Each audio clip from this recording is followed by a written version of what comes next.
Please ensure the loan repayment will you while I was at work. An unexpected email popped up. Upon hastily reaching out to him, Greg calmly began to explain. "Oh, sorry about that. I've fallen for someone else and decided to start a new life with her." Furthermore, he revealed his plan to take the luxury car recently purchased in my name with a loan. Despite my attempts to dissuade him, my husband ignored me, abruptly ended the call, and became unreachable. In the end, Greg disappeared with his mistress, leaving behind a substantial debt. As a mother to our 10-year-old son, I never envisioned such an unfair situation. I found myself at a loss, unsure of what to do, my mind going blank. At 35 years old, my name is Hannah, and my husband Greg is the same age. We were a family of 3, including our intelligent 10-year-old son Ryan.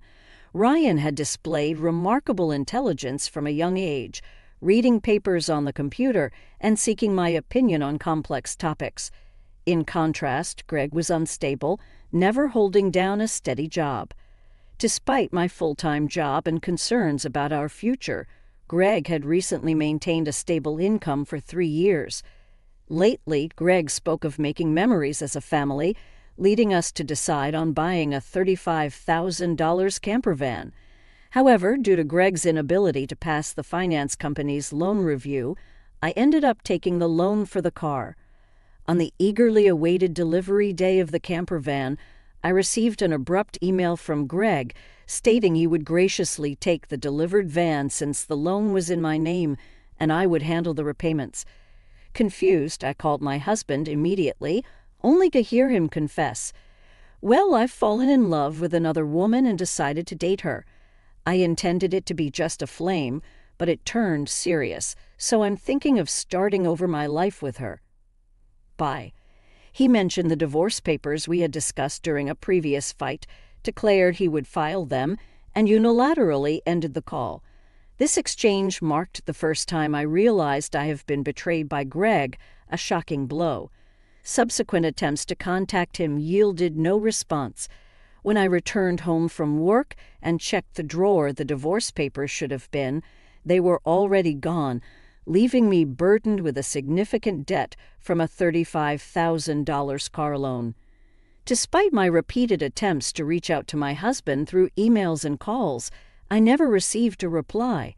Ryan, noticing my unusual behavior, came to check on me with concern. After dinner, "Mom, what's wrong? You haven't been eating much lately. Are you okay?" Yeah, maybe. I'm just tired," I managed. When people lie, they look up to the right. Lying is bad. I've noticed Dad hasn't been home for 3 days. Did something happen between you two? Startled by Ryan's sharp words, I took a deep breath to calm myself. Feeling that I could no longer hide the truth, I decided to tell Ryan everything. "I see. It's just like Dad to do something like that. Aren't you sad?" "No, I kind of understood from how things were going," Ryan replied, seemingly foreseeing the future. He appeared unconcerned about our parents' divorce, but I knew he must feel sad about it in his heart. While silently apologizing to Ryan in my mind, I worked desperately, trying not to think about the dreadful events. However, my body was honest and gradually my health deteriorated. There was a training session planned at work that day, but I couldn't stand up and ended up squatting down. "Sorry, I can't stand up right now. I need to take a break," I managed to say. I heard my colleagues' voices, full of concern, but I couldn't respond and collapsed. When I regained consciousness, I found myself in a hospital room. I received a diagnosis from the doctor that I needed detailed examinations, and I was admitted to the hospital. "Hannah, you'll be okay," I thought. "I feel so pathetic. It's supposed to be just emotional stress." Looking at the IV drip in my arm and the white ceiling of the hospital room, tears naturally started to flow. At that moment, Ryan, who is usually calm, rushed into the room with an extremely worried look, prompting me to quickly wipe away my tears. "Mom, what happened? Is it serious? You're not going to die, right?" "Of course not. I wouldn't leave my dear son alone," I reassured him. That's good, really. I was called by the school teacher and told that you were taken to the hospital. I was so shocked. My heart nearly stopped. Ryan explained. Ryan is usually mature for his age, but he's still only 10. I felt a strong resolve to get better for his sake, but my condition was worse than I thought, and I was diagnosed with a serious illness. The doctor advised you should have surgery as soon as possible. Please make a decision quickly, Ryan said.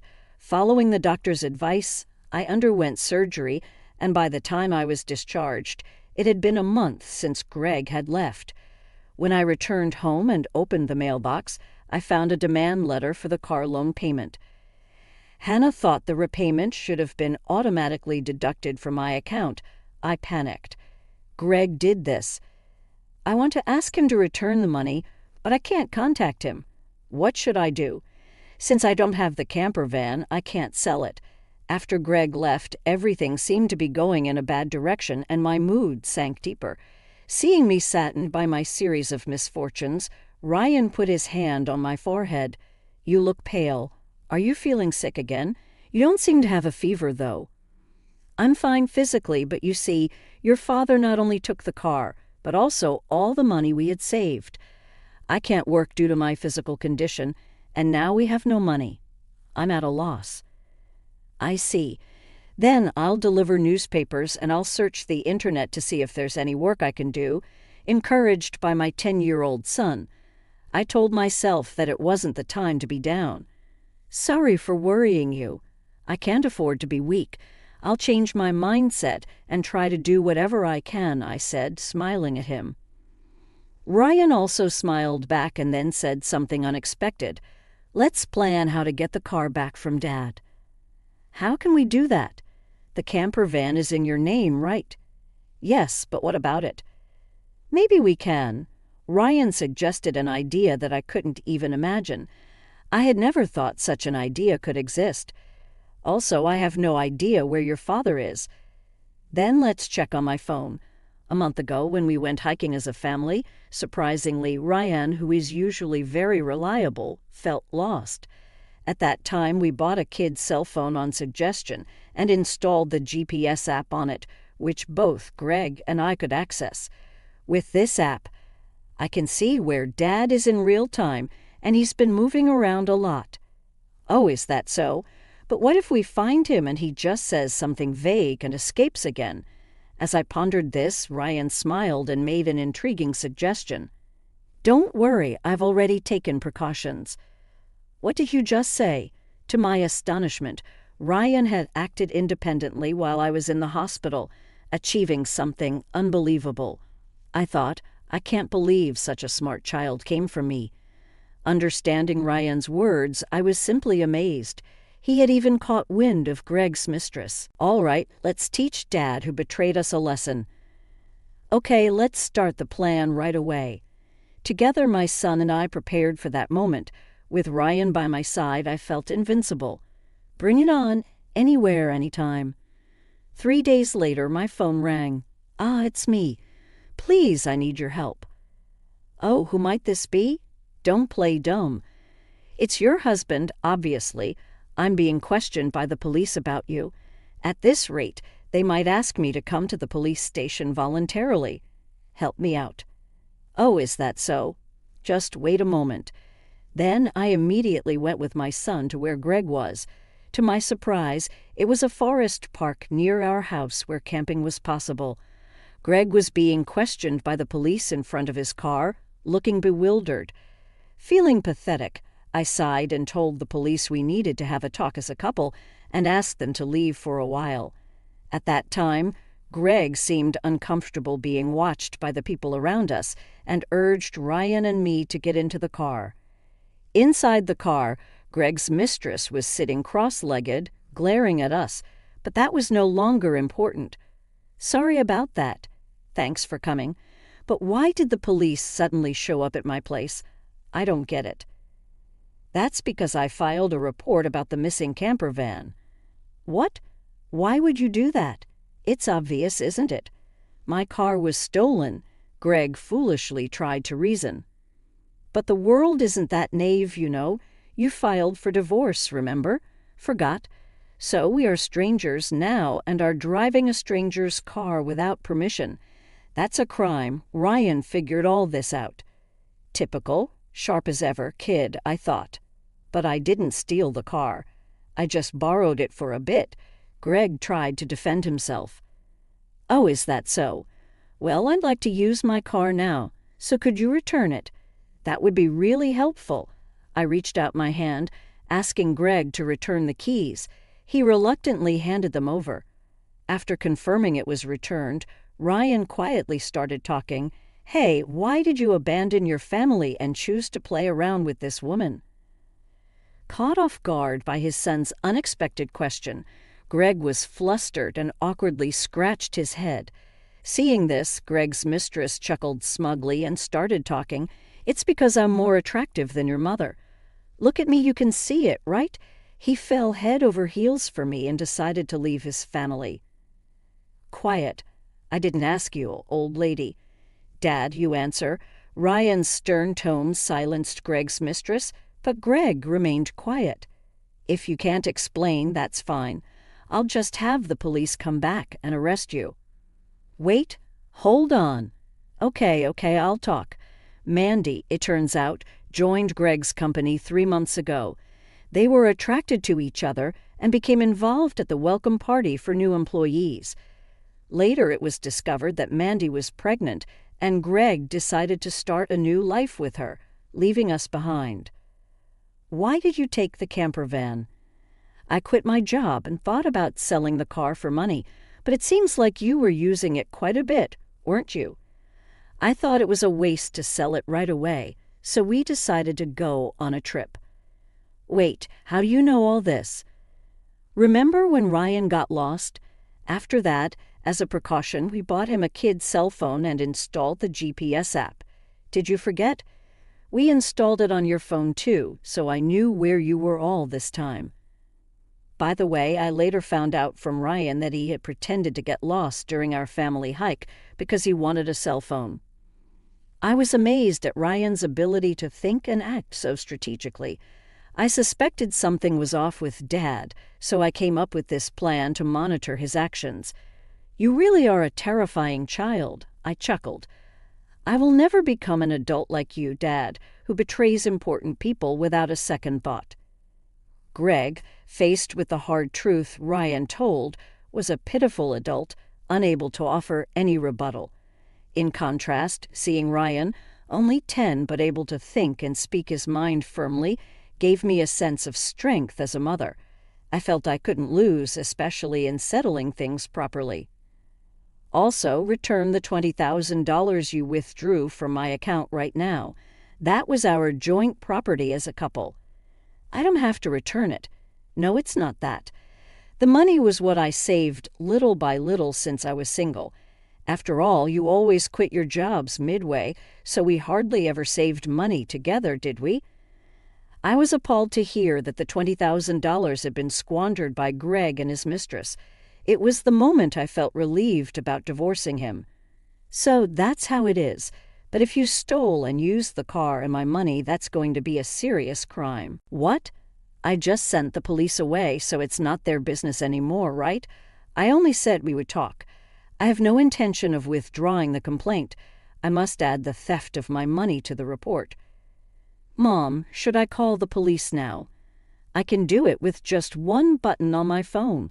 Mandy, Greg's mistress, had been watching our conversation, but quickly tried to get out of the camper van. At that moment, she let out a scream that echoed around. The reason was that outside the car door, Mandy's parents were standing there, faces red with anger, about to explode in fury. Startled, she stepped back as her parents yelled at her. I'm sorry. Don't be so angry, but why have you here, Mom and Dad? I called your parents beforehand. What? Why? The truth was, during my hospital stay, Ryan had visited Greg's office and tearfully told them, my dad left the house with a woman we don't know, and my mom collapsed. Seeing Ryan's sorrowful and frail state, the people at Greg's office suspected Mandy, who had left the company with Greg, and gave Ryan her parents' address. Greg and Mandy have been overly friendly at the office, and there were photos showing them together at the welcome party for new employees, looking like a couple. After learning from the office people that you commuted from your parents' house, Mandy's parents were standing there, faces red with anger. I went there with your photo, and your parents came out when I visited. Then I told them everything that had happened. So today, I contacted Mandy's parents and asked them to wait nearby for a while. How could you do this to me? The worst. I don't want to hear that from you. That's my line. By the way, your stomach seems quite big. When is the baby due? In 3 months. What? Wait a minute, that doesn't add up with when you met my husband. You two met only 3 months ago. What's going on? It's not time for the baby to be born yet, Greg. Hearing this for the first time, Greg stared at Mandy, eyes wide. Wait, what does that mean? Are you stupid? Don't you get it? It takes about 9 months from conception to birth, which means the child she's carrying isn't yours. You're so foolish. What do you mean, Mandy? Have you been deceived, leaving me? Ah, I almost got away with it. Can't help it now that I'm caught. You're so naive you can't see through lies at all. Really a fool. Don't mock me. My whole life is ruined because of you. What were you thinking? Greg and Mandy started an ugly argument, but nobody intervened, letting them have it out. Meanwhile, we contacted the police again to explain the situation. As it began to get dark, the forest park was brightly lit by the red lights of the police cars. No, really, I was wrong. I was truly wrong. I'm sorry. I'll work hard and never cheat again, so please just don't arrest me, Dad. People don't change that easily, especially lazy people like you. Exactly. Ryan's right. I can't trust you at all. Reflect on your actions and pay for your crimes at the police station. If I get arrested, I won't be able to pay back the money. Is that okay with you? I don't mind. Pay me back after you've atoned for your sins. Take your time. Don't worry, I've already found you a place to work. Let's see. There's Ryan's child support, plus the $20,000 you stole from me. I'm not sure how much it will all add up to, but you'll work and pay it all back. I had one last thing to say to Mandy, the mistress. You might think you're just an onlooker, but don't forget you're an accomplice to Greg's theft. Be prepared for that. When I told them that Mandy would have to pay if Greg couldn't return the stolen money, she shivered in fear. Mandy asked her parents for help, but they refused, saying, "We disown a daughter who causes trouble for others." Thus, Greg and Mandy were taken away in a police car together. Thanks to Ryan's smart strategy, we were able to punish Greg and his mistress. Though they were released from detention soon after, they faced a hefty payment to me through a lawyer. I claimed $20,000 in damages. Additionally, I made Greg agree to pay $500 a month in child support for Ryan. I introduced Greg to a subcontracting factory of the company I work for. The support and other charges I claimed from Greg would be deducted from his salary and paid into my account. I also sold the camper van and was free from the auto loan. Since then, my health has improved remarkably, and I am now energetic, committed to my job. Ryan has been actively helping with household chores and errands. I want to keep moving forward strongly so that Ryan can pursue the path he loves without giving up.